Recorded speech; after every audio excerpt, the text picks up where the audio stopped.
আমাদের যে দুইজন ফেরেশতা আছেন কিরামান কাতিবিন ইয়ালামুনা মা তাফআলুন, আমরা যা কিছু করি সব কিছু কিরামান কাতিবিনে রেকর্ড করে রাখেন।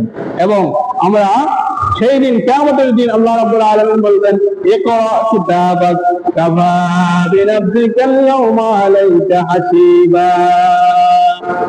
এই রেকর্ড, এই দেখো তোমার সব কিছু এখানে লিপিবদ্ধ আছে, তুমি পড়ো। ইকরা কিতাবাক, তোমার এই যে লিপিবদ্ধ করা রয়েছে এটা তুমি নিজে পড়ো। কাফা বিনাফসিকাল ইয়াওমা আলাইকা হাসিবা, তোমার হিসাবের জন্য তুমি নিজেই যথেষ্ট। বলেন সুবহানাল্লাহ। কারণ তুমি সেই দিন অস্বীকার করবে যে এইসব কুকর্ম খারাপ কাজ তুমি করনি, একথা কিন্তু অস্বীকার করবে। কিন্তু আল্লাহ রাব্বুল আলামিন বলবেন তোমাকে একটি এই তোমার রেকর্ড বুক তোমার সামনে দিয়ে বলবেন তুমি এই রেকর্ড এগুলা তুমি পড়ো। ইকরা কিতাবাক, এই তোমার কিতাবটি তুমি তোমার এই রেকর্ড গুলা তুমি পড়ো। কাফা বিনাফসিকাল ইয়াওমা আলাইকা হাসিবা, তোমার হিসাবের জন্য তুমি নিজেই যথেষ্ট।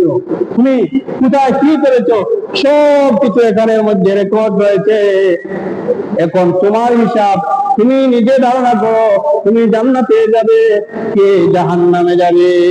এই রেকর্ডের মধ্যে যদি ভালো লেখা থাকে তাহলে তুমি জান্নাতে যাবে, আর এই রেকর্ডের মধ্যে যদি খারাপ কিছু থাকে, অর্থাৎ দুনিয়াতে যদি তুমি ভালো আমল করো তাহলে এখানে ভালো আমল লেখা থাকবে, আর যদি খারাপ আমল করো তাহলে এখানে খারাপ লেখা থাকবে।